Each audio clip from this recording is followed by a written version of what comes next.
નમસ્કાર વિદ્યાર્થી મિત્રો, કેમ છો? મજામાં ને? તો આપણે જોઈ રહ્યા હતા આપણા ધોરણ 10ની ટેક્સ્ટ બુક અંગ્રેજીની, જેમાં આપણે આજે કંઈક નવું યુનિટ ચાલુ કરવા જઈ રહ્યા છીએ. હવે આ જે યુનિટ છે એ કંઈક એવું છે જે તમારો અને મારો, આમ તો હું એમ કહી શકું કે આપણા દરેક ભારતીયનો ખૂબ જ પ્રિય તહેવાર છે.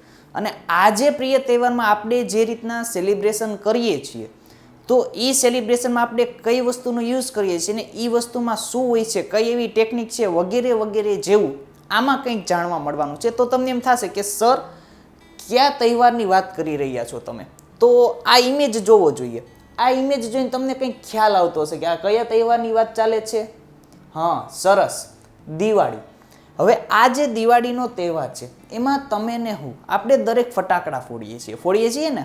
તો આ જે ફટાકડા છે તેમાં અંદર એવું શું હોય છે, કઈ રીતના એ બને છે, ક્યાં બને છે, ભારતમાં કેટલા બધા ફટાકડા ફૂટે છે, આટલા ફટાકડા આવે છે ક્યાંથી, વગેરે જેવી બાબતો તમને આ આપણા યુનિટમાં આજે જાણવા મળશે.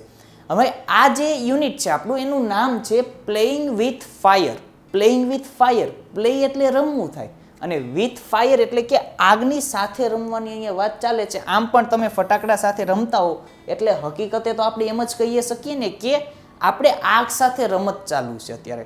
તો આવી જ કંઈક આગ સાથે રમત ચાલુ કરીએ. હવે one of our favourite festivals in India is Deepavali or Diwali as it is known in the north.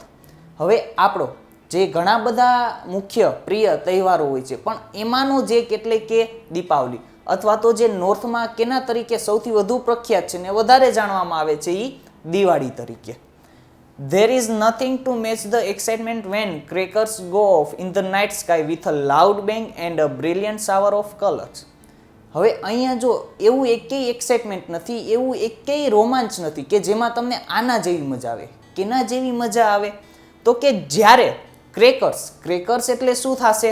ફટાકડા હોય એ go off in the night sky, એ રાત્રિના આકાશમાં ઉપર જાય. ક્યાં જાય? ઉપર જાય વિથ અ લાઉડ બેંગ, એટલે કે પહેલા એક તો બહુ મોટો અવાજ આવે, બહુ મોટો ધડાકો સંભળાય, અને પછી એ ઉપર જાય અને and a brilliant shower of colours, અને પછી એમાંથી જેમ તમે અહીંયા જોવો છો અલગ અલગ પ્રકારના કલર તમને દેખાય. અને ત્યારે જે આપણામાં એક્સાઇટમેન્ટ આવે, ત્યારે જે આપણને રોમાંચ આવે, આનંદ આવે, આ આનંદની સરખામણી તમે બીજી કોઈ વસ્તુ સાથે કરી શકો? ના કરી શકો. મેની ઓફ અસ, આપણામાંથી ઘણાને માઇટ વન્ડર, એવો વિચાર આવતો હશે, શું? How this fireworks are made, કે આ જે ફટાકડા છે એ બને છે કઈ રીતે? And what goes in to them, અને તેની અંદર એવું તો વળી શું નાખવામાં આવે છે કે એની અંદર આટલા કલર થાય છે, આવી રીતના અલગ અલગ અવાજ આવે છે. તો ચાલો જાણીએ the physics and chemistry of fireworks. આનું જે રસાયણ ને વિજ્ઞાન, ફાયરવર્ક્સ એટલે પણ ફટાકડા જ થશે. ક્રેકર્સ અને ફાયરવર્ક્સ બંને એટલે ફટાકડા. તો આનું જે રસાયણ ને વિજ્ઞાન છે ફટાકડાનું is as interesting as the sound and the light they emit. Emit એટલે ઉત્પન્ન કરવું અથવા તો છોડવું. તો જે ફટાકડા છે એમાંથી જે સાઉન્ડ અથવા તો લાઇટ એટલે કે કોઈ અવાજ કે પ્રકાશ જે રીતે પ્રોડ્યુસ થાય છે એ કેટલું સિમ્પલ ને સરસ મજાનું હોય છે ને કેટલું ઇન્ટરેસ્ટિંગ છે. એવી જ રીતે ફટાકડાનું જે રસાયણ વિજ્ઞાન છે ને એ એટલું જ ઇન્ટરેસ્ટિંગ છે. The science of firework is technically cold pyrotechnics. હવે જો આ ટેકનિકનું નામ આવ્યું કે આ જે ફટાકડા બને છે એનું ટેકનિકલી જે નામ છે એ નામ શું છે? તો કે પાયરોટેકનિક્સ. યાદ રાખજો, આ જે ફટાકડા બનાવવાની ટેકનિક છે એનું નામ શું છે? પાયરોટેકનિક્સ. હવે આ જે પાયરોટેકનિક શબ્દ છે ક્યાંથી આવેલો છે? તો આ શબ્દ કેવો છે? ગ્રીક ભાષાનો શબ્દ છે. કઈ ભાષા? ગ્રીક ભાષા. અને આપણે સંધિ છૂટી પાડવાનું આવતું હશે તમારે ગુજરાતીમાં. એવી જ રીતે આમાં જો તમે સંધિ છૂટી પાડો પાયરોટેકનિકની તો તમને બે શબ્દ જોવા મળે છે. એક છે પાયર અને એક છે ટેકનિક. પાયર મિનિંગ ફાયર, પાયરનો અર્થ શું થશે? આગ થશે. અને ટેકનિકનો મિનિંગ શું થશે? આર્ટ થશે. એટલે કે આગને જો આગ છે એને જો તમે કાબૂમાં કરી લ્યો તો એ પણ એક કલા છે. તો એ કલાથી એ તમે ઘણું બધું કરી શકો. તો આખું એનું નામ શું થયું? પાયરોટેકનિક. જે કેવો શબ્દ છે? ગ્રીક શબ્દ છે. અને જો તમે એની સંધિ છૂટી પાડો તો તમને કયા બે શબ્દ મળે છે? પાયર અને ટેકનિક. પાયર એટલે કે ફાયર અને ટેકનિક એટલે કે આર્ટ એટલે કે કલા. Pyrotechnics includes not only fireworks. હવે આ જે પાયરોટેકનિક છે ને, તો એનો અર્થ શું એવું થયું કે ખાલી ફટાકડા બનાવી એટલે પાયરોટેકનિક? ના, એવું નથી.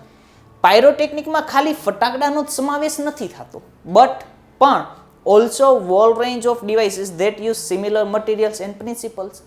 પણ ફટાકડાની જેમ જ બીજા જે કોઈ પણ એવા સાધનો છે, જે કોઈ પણ એવા પદાર્થ છે જે આવું જ કંઈક મટીરિયલ અને આવા જ કંઈક સિદ્ધાંતોનો યુઝ કરે છે જે ફટાકડામાં થાય છે, તો એને પણ પાયરોટેકનિક જ કહેવાય. જેમ કે from safety matches. Safety match એટલે તમને ખ્યાલ હશે, તમારા પણ ઘરમાં આને યુઝ કરવામાં આવે છે ને અમારા પણ દરેકના ઘરમાં આને યુઝ કરવામાં આવે છે. સેફટી મેચ એટલે થશે દીવાસળી. બાકસની જે પેલી દીવાસળી હોય એને શું કહેશું? Safety match. That we use every day, કે જેનો આપણે દરરોજ યુઝ કરીએ જ છીએ. Two solid fuel rocket boosters of the space shuttle. જે સ્પેસ શટલ હોય તેમાં જે તમે આ રોકેટ જોવો છો, તો એના જે આ બુસ્ટર્સ તમે જોવો છો ને, આ બુસ્ટર્સમાં પણ પાયરોટેકનિકનો ઉપયોગ થાય છે. વિચાર તો કરો, એક દીવાસળી, નાની એવી દીવાસળી જે આપણે દરરોજ ઉપયોગમાં લઈએ છીએ, તો ત્યાંથી લઈને આ જે સ્પેસ શટલ છે એના બુસ્ટર્સમાં એમાં પણ પાયરોટેકનિકનો ઉપયોગ થાય છે. એટલે કે ખાલી ફટાકડા ફોડવાની બાબતમાં જ પાયરોટેકનિકનો ઉપયોગ થતો નથી. The household match is considered a special pyrotechnic device. હવે આટલા બધા પાયરોટેકનિકના ડિવાઇસ છે, આટલી બધી વસ્તુમાં પાયરોટેકનિકનો યુઝ કરવામાં આવે છે, પણ હાઉસહોલ્ડ મેચ એટલે કે ઘરમાં વપરાતી મેચ, જે સળી એટલે કે દીવાસળી છે ને, એને શું માનવામાં આવે છે? તો કે સ્પેશિયલ પાયરોટેકનિક ડિવાઇસ.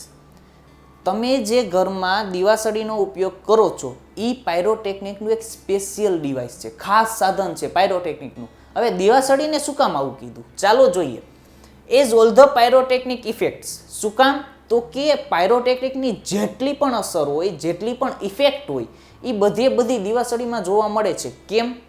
હીટ એટલે કે ગરમી, સ્મોક એટલે ધુમાડો, લાઇટ પ્રકાશ એટલે જો જ્યારે તમે દીવાસળી સળગાવો છો ત્યારે એ ગરમ થશે એટલે હીટ આવી, પછી લાઇટ એમાંથી પ્રકાશ આવશે, પછી સ્મોક એટલે ધુમાડો, તો એમાંથી ધુમાડો પણ નીકળશે, ગેસ એમાંથી એવો વાયુ પણ ઉત્પન્ન થશે, કાર્બન ડાયોક્સાઇડ, સાઉન્ડ અને અવાજ પણ આવશે. Are present in it. આની અંદર આ બધું હાજર છે. કેની અંદર? દીવાસળીની અંદર. એટલા માટે આપણે એને શું કહીએ છીએ કે સ્પેશિયલ પાયરોટેકનિકનું ડિવાઇસ એટલે કોણ? તો કે હાઉસહોલ્ડ મેચ, ઘરમાં વપરાતી દીવાસળી. સમ હિસ્ટોરિયન્સ સે ધેટ બ્લેક પાવડર. અમુક જે હિસ્ટોરિયન્સ, અમુક જે ઇતિહાસકારો, ઇતિહાસવિદો છે, એ કહે છે શું? કે બ્લેક પાવડર છે ને એ basic material used in fireworks was invented in India. તમે જે ફટાકડા ફોડો છો, ક્યારેક તો તમે એ ફટાકડો છે ને ખોલીને જોયો જ હશે, ક્યારેક તો એને ઓપન કર્યો જ હશે, તો એની અંદર પેલું તમને જે ગ્રે કલરનું એક પદાર્થ, એક ભૂક્કો દેખાણો હશે. એ જે ભૂક્કો છે, એ જે મિશ્રણ છે, એ શેનું હોય છે? આપણે એને ગુજરાતીમાં દારૂ તરીકે ઓળખીએ છીએ, બરોબર ને? પણ અંગ્રેજીમાં એને શું કહેવાય છે? તો કે બ્લેક પાવડર કહેવાય છે. તો આ જે બ્લેક પાવડર છે, જે એનું બેઝિક મટીરિયલ છે ફટાકડાનું, દારૂ તો જોઈએ છે, નકર ફટાકડા કેમ ફૂટે? તો એ જે મટીરિયલ છે ને ફટાકડામાં, એ ક્યાં ઇન્વેન્ટ થયું હતું? એની શોધ ક્યાં થઈ હતી? તો કે આપણા ભારતમાં થઈ હતી. અમુક ઇતિહાસકારો એમ કહે છે કે આ જે બ્લેક પાવડર અને આપણા ગુજરાતીમાં જેમ કહીએ છીએ દારૂ, આની શોધ ક્યાં થઈ હતી? તો કે ભારતમાં થઈ હતી. સુક્રાંતિ. હવે ભારતમાં શોધ થઈ હતી, પણ કરનાર કોણ હતું? તો જોવો, સુક્રાંતિ. આ જે સુક્રાંતિ આપણા ભાઈ છે, written more than 2000 years ago. એણે આના વિશે more than 2000 years ago એટલે કે 2000 વર્ષ પહેલા ભારતમાં કોણે લખેલું છે? સુક્રાંતિએ લખ્યું છે. કેટલા વર્ષ પહેલા? 2000 વર્ષ પહેલા. Has references to weapons similar to guns and projectile weapons. અને એમાંથી જ રેફરન્સ લઈને, એમાંથી જ સંદર્ભ કે માહિતી લઈને વેપન્સ જે છે, જે ગન્સ છે, અથવા તો પ્રોજેક્ટાઇલ વેપન્સ, આ બધી પણ મશીનરીની જે ગન હોય છે, એ બધું એમાંથી બનાવવામાં આવે છે. કોનો રેફરન્સ લઈને? તો કે સુક્રાંતિએ જે લખ્યું છે ને તેમાંથી રેફરન્સ લઈને. 2000 વર્ષ પહેલા. યાદ રાખજો, ક્યાં? ભારતમાં એની શોધ થઈ હતી, અમુક ઇતિહાસકારોના મુજબ.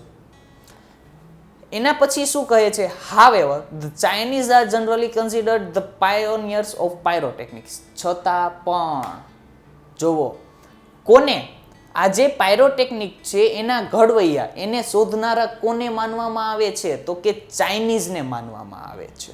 હવે શું કામ એવું કહે છે? they are said to have developed, તેઓ એમ કહે છે કે તેઓએ આ જે બ્લેક પાવડર છે એને ડેવલપ કર્યો છે ક્યારે? more than 1000 years ago. આપણે જ્યારે ઇન્ડિયાની વાત આવી હતી, બરોબર છે, ત્યારે ઇન્ડિયામાં કેટલા વર્ષ પહેલા વાત થઈ હતી? તો કે 2000 વર્ષ પહેલા. કોણે? સુક્રાંતિએ. પણ ચાઇનાવાળા જે છે એ શું કહે છે કે 1000 વર્ષ પહેલા એની શોધ અમારે ત્યાં થઈ છે. એટલા માટે આ જે બ્લેક પાવડર, આ જે દારૂ છે એના ઘડવૈયા કે એને શોધનારા કોને માનવામાં આવે છે? ચાઇનાવાળાઓને. It took at least 2000 years for the knowledge to spread to the west. હવે આ બધી બાબતથી જો ઇન્ડિયામાં થયું હોય કે ચાઇનામાં થયું હોય, પરંતુ એ તો સાબિત થઈ ગયું કે એશિયા ખંડમાં જ આ બધું બનેલું છે. તો આ એશિયા ખંડથી પશ્ચિમના દેશો જે આપણે કહીએ છીએ અમેરિકાને એ બધા, તો એ પશ્ચિમના દેશો સુધી આ નોલેજ સ્પ્રેડ થયું હશે, ફેલાણું હશે, પહોંચ્યું હશે. તો અહીંથી એટલે કે એશિયાથી ત્યાં સુધી આ વસ્તુ ફેલાતા કેટલો સમય લાગ્યો જોવો. ઇટ ટુક એટલીસ્ટ 200 years, એટલે કે 200 વર્ષ. કેટલા વર્ષ? 200 વર્ષ લાગ્યો. શેના? તો કે spread to the west, west સુધી, પશ્ચિમના દેશો સુધી આ જે નોલેજ છે તે ત્યાં સુધી પહોંચતા 200 વર્ષ જેટલો સમય લાગ્યો. And it was only in 1242 that an English monk, અને ઈસવીસન 1242માં એક અંગ્રેજી લેખક કયો અથવા તો અંગ્રેજી સાધુ કે સંત કયો જેનું નામ છે રોજર બેકોન. આ જે રોજર બેકોન છે revealed the formula for black powder. જે બ્લેક પાવડર હોય ને એનો જે ફોર્મ્યુલા છે ને સૌથી પહેલા કોણે બહાર પાડ્યો? તો કે રોજર બેકોને. કઈ સાલમાં? 1242ની સાલમાં એક અંગ્રેજી સાધુ કે સંત જેનું નામ છે રોજર બેકોન, તેણે આ જે ફોર્મ્યુલા છે દારૂનો, બ્લેક પાવડરનો, તેને ત્યાં સૌથી પહેલા બહાર પાડ્યો હતો. He considered it such a dangerous substance that he wrote of it in a code language. ઈ માને છે, શું માને છે? આ જે દારૂ છે, આ જે મટીરિયલ છે ને બ્લેક પાવડર, એ બહુ ડેન્જરસ સબસ્ટન્સ, બહુ ખતરનાક પદાર્થ છે. that he wrote of it in a code language. હવે આ બહુ ખતરનાક છે, જો આ બહુ ડેન્જરસ છે, બધાને ખબર પડી જાય તો કોઈ પણ વ્યક્તિ એનો ખરાબ રીતે યુઝ કરી શકે, એટલા માટે એણે લખ્યો તો ખરી આ ફોર્મ્યુલા, બહાર તો પાડ્યો, પણ કેવી રીતે પાડ્યો? તો કે કોડ લેંગ્વેજમાં. હવે કોડ લેંગ્વેજ એટલે તમે ઘણા મૂવીમાં એવું જોયું હશે કે પેલા આર્મીવાળા હોય એ કોકને કંઈક કહેવા માટે ઘણા કોડ, ઘણા પક્ષીઓના અવાજોને એવું બધું રાખતા હોય છે, કરતા હોય છે. Like I have a big secret છે, તો અહીંયા જુઓ, અહીંયા તમને ક્યાંય દેખાય છે કે શું કહેવા માગે છે? નહીં ને. પણ જુઓ, I have a big secret, તો આ કોડ લેંગ્વેજ થઈ કે દરેકે દરેક વ્યક્તિ એને સરળતાથી વાંચી શકે નહીં. The basic formula of the black powder or gun powder. હવે અહીંયા બ્લેક પાવડર છે તેનું બીજું નામ શું છે? તો કે ગન પાવડર. બ્લેક પાવડરને ગન પાવડર તરીકે પણ ઓળખવામાં આવે છે. Has remained unchanged for centuries. કેટલી સેન્ચુરીથી, કેટલી બધી સદીઓથી આનો જે ફોર્મ્યુલા છે બ્લેક પાવડરનો એ અનચેન્જડ છે, એટલે કે બદલ્યો છે નહીં. It is a blend of potassium. હવે એ બ્લેન્ડ છે, તે મિશ્રણ છે. શેનું મિશ્રણ છે? પોટેશિયમ નાઇટ્રેટ, પોટેશિયમ નાઇટ્રેટનું મિશ્રણ છે. કાર્કોલ એટલે કે એક પ્રકારનો કોલસો, તેનું મિશ્રણ છે. એન્ડ સલ્ફર અને સલ્ફર. પોટેશિયમ નાઇટ્રેટ, કાર્કોલ અને સલ્ફરનું મિશ્રણ છે, પણ કેટલા પ્રમાણમાં? 75:15:10. આ જે કાર્કોલ છે એ 75% હોય છે, 15% પોટેશિયમ નાઇટ્રેટ હોય છે અને 10% જે છે એ સલ્ફર હોય છે. તમે એવું કહી શકો. હવે એના પછી it is almost the perfect combination as it is and no further improvements or alterations need to be made. હવે આ જે કોમ્બિનેશન હતું 75:15:10, આ જે છે ને એ ઓલરેડી પરફેક્ટ કોમ્બિનેશન છે, પૂરેપૂરું યોગ્ય મિશ્રણ છે, અને હવે એમાં આગળ કોઈ સુધારા વધારા કે ફેરફાર કરવાની જરૂર છે નહીં. Experts say that these might be the only chemical products still using the same age old proportions and manufacturing techniques. Experts જે નિષ્ણાંતો છે એ શું કહે છે કે આ એકમાત્ર એવી કેમિકલ પ્રોડક્ટ છે, એકમાત્ર એવું રસાયણ પદાર્થ છે કે જે હજી સુધી એનું એ જ ટેકનિક, એની એ જેને બનાવટ હોય છે, એને જે એજન્ડા છે એ બધું એનું એ સેમ મટીરિયલને યુઝ કરે છે, એમાં હજી સુધી કાંઈ ફેરફાર થયો નથી. હવે માની લો કે તમે કોઈ ખેતી કરતા હો, આ વર્ષે તમે એક ખેતી કરો છો તો શું 100 વર્ષ પછી પણ એ જ રીતે તમે ખેતી કરશો? નહીં ને. તેમાં ફેરફાર આવશે, જેમ જેમ સમય જશે, જેમ જેમ ટેકનોલોજી આગળ વધશે એમ એમાં ફેરફાર આવશે. પરંતુ આ એકમાત્ર એવું રસાયણ છે જેમાં હજી સુધી કોઈ પણ જાતનો ફેરફાર થયો નથી. હાવેવર, જો કે with the development of modern chemistry, પણ જે નવું રસાયણ જે છે એનું જે ડેવલપમેન્ટ થયું છે, એનો જે વિકાસ થયો છે, light and colour effects have become common in fireworks. તો એમાં લાઇટ અને જે કલર, પ્રકાશ અને જે રંગોની જે અસરો, એની જે ઇફેક્ટ્સ હોય છે ને, એ બધી કેવી થઈ ગઈ છે? ફાયરવર્ક્સમાં કોમન થઈ ગઈ છે, સામાન્ય વાત થઈ ગઈ છે. ઇન ધ લાસ્ટ સેન્ચુરી, એટલે કે છેલ્લી સદીમાં, the Discovery of aluminium, magnesium અને ટાઇટેનિયમ, જો છેલ્લી સદીમાં જે એલ્યુમિનિયમ, મેગ્નેશિયમ અને ટાઇટેનિયમમાં ઘણા બધા ફેરફારો, ઘણી બધી શોધો થઈ છે.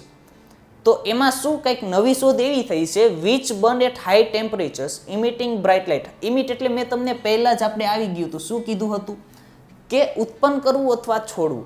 તો એલ્યુમિનિયમ, મેગ્નેશિયમ અને ટાઇટેનિયમને જો તમે હાઈ ટેમ્પરેચર એટલે કે ઊંચા તાપમાને બર્ન કરો, સળગાવો, ગરમી આપો, તો એ છોડશે અથવા તો પેદા કરશે. શું પેદા કરશે? બ્રાઇટ લાઇટ, ડ્રામેટિકલી, એકદમ તેજસ્વી પ્રકાશ છે ને, આમ નાટ્યાત્મક રીતે, એટલે કે તમને જોવાની મજા આવે, તમારી આંખ આકર્ષાય એવા કલર ઉત્પન્ન કરશે. ઇમ્પ્રૂવ ધ બ્રિલિયન્સ ઓફ ફાયરવર્ક્સ, અને એમાંથી જ એનો રેફરન્સ લઈને જે ફાયરવર્ક્સ, જે ફટાકડા છે ને, એમાં અલગ અલગ લાઇટ છે ને એ પ્રોડ્યુસ થાય છે, અલગ અલગ કલર છે એ પ્રોડ્યુસ થાય છે. સિમિલરલી, તેવી જ રીતે colours too are recent development, જે રંગો છે ને એ હાલનું જ ડેવલપમેન્ટ છે, હાલનો જ વિકાસ છે. પહેલાં કંઈ આટલા અલગ અલગ જાતના ફટાકડા આવતા હતા નહીં, આ તો હવે આટલી બધી શોધ થઈ એના પછી આવે છે. પણ તેની અંદર જે ગન પાવડર કયો અથવા તો બ્લેક પાવડર કયો, ને આપણા ગુજરાતીમાં તેને દારૂ કયો, તો એનું જે બનાવટ છે એ તો સદીઓથી એમની એમ જ છે, પણ એનો જે યુઝ કરવાની ટેકનિક છે ને એમાં ફેરફાર આવ્યો છે. એને બનાવવાની ટેકનિકમાં હજી સુધી કોઈ ફેરફાર આવ્યા નથી. The principal color emitters in pyrotechnics were identified after decades of research. Principal, એના જે મેઇન કલર જે છે કે ભાઈ આ જે પાયરોટેકનિક છે એનાથી મહત્વના અને મેઇન સૌથી પહેલા કયા કલર છે એ ઉત્પન્ન થાય છે. પાયરોટેકનિકમાં એ જે કલર છે ને કેટલા ડિકેટ્સ એટલે કે અથવા તો દશકો અથવા તો દાયકો, કેટલા દાયકાના અથવા તો કેટલા દશકાના રિસર્ચ, શોધ સંશોધન પછી એ જે કલર છે એ મળ્યા છે. This colours are formed in one of two ways, અને આ જે કલર છે ને એ બે રીતના બને છે, લ્યુમિન્સિન અને ઇન્કેન્ડિસિન. હવે આ વસ્તુ શું છે એ હમણાં આગળ આવશે. ઇન્કેન્ડિસન્ટ લાઇટ ઇઝ પ્રોડ્યુસ્ડ, હવે જે ઓલી રીત કીધી એમાંની જે ઇન્કેન્ડિસન્ટ લાઇટ છે એ પ્રોડ્યુસ એટલે કે ઉત્પન્ન થાય છે વેન, જ્યારે અ સબસ્ટેન્સ એટલે કે પદાર્થ, કોઈ પણ એક પદાર્થ હોય ઇઝ હીટેડ, એને ગરમ કરવામાં આવે, સો મચ એટલે કે ખૂબ જ વધારે. જો તમે કોઈ પણ પદાર્થને ગરમ કરશો, ઇટ બિગિન્સ ટુ ગ્લો. તમે કોઈ પણ પદાર્થ, ધારો કે તમે એક લોખંડ લઈ લ્યો, એ લોખંડના ટુકડાને તમે હાઈ ટેમ્પરેચર ઉપર ગરમ કરશો તો શું થશે? તે બર્ન થશે, પહેલાં તો સળગશે, અને એમાંથી એક અલગ જાતનો જે લાઇટ એ ઉત્પન્ન થશે, એટલે કે એ ચમકવાનું સ્ટાર્ટ કરી દેશે. ચમકશે એ જે તે પદાર્થ હોય એ. Heat causes the substance to become hot and glow. Heat, જે ગરમી છે ને એ પદાર્થને કેવું બનાવી દે છે? તો કે એમાંથી આગ ઉત્પન્ન થાય છે, ગરમી ઉત્પન્ન થાય છે, અને ગ્લો, અને તે ચમકે છે. ઇનિશિયલી ઇમિટિંગ ઇન્ફ્રારેડ, અને જો એમાંથી આગ ને બધું ઉત્પન્ન થશે અને તે ચમકશે, એટલે કે આવું કંઈક માની લો કે આવી રીતના એ કંઈક ચમકે છે, બરોબર છે. હવે એમાંથી કંઈક ને કંઈક કલર પ્રોડ્યુસ ઉત્પન્ન થશે. ઇન્ફ્રારેડ, સૌથી પહેલાં જો કયો કલર છે એ પ્રોડ્યુસ થાય છે, તો સૌથી પહેલાં છે ઇન્ફ્રારેડ, પછી red, orange, yellow and white light. As it becomes increasingly hotter, જેમ જેમ એ પદાર્થ ગરમ થતો જશે તેવી રીતે તેમાંથી અલગ અલગ કલર ક્રમબદ્ધ નીકળતા જશે, ઉત્પન્ન થતા જશે. કઈ રીતે?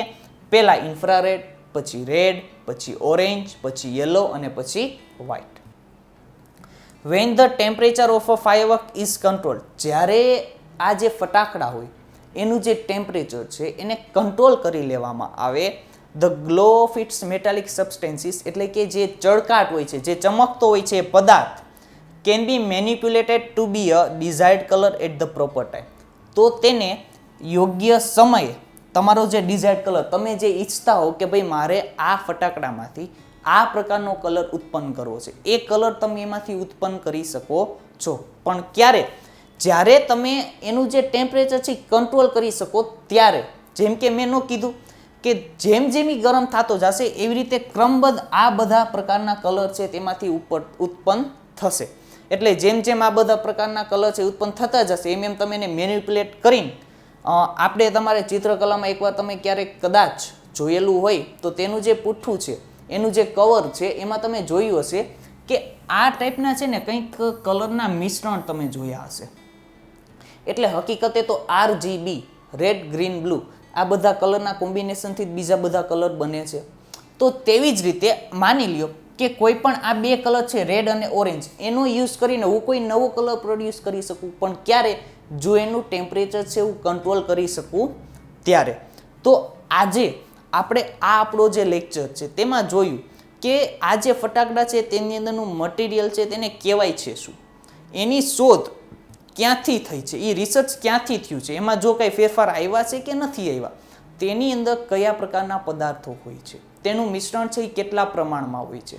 આવું બધું જોયા બાદ હવે આપણે આપણા બીજો જે લેક્ચર આવશે તેમાં જોઈશું કે ભારતમાં આ જે ફટાકડા છે ક્યાં બને છે, આના કેટલા લાભ છે અને કેટલા ગેરલાભ છે. ત્યાં સુધી જય શ્રી કૃષ્ણ, જય હિન્દ, જય ભારત.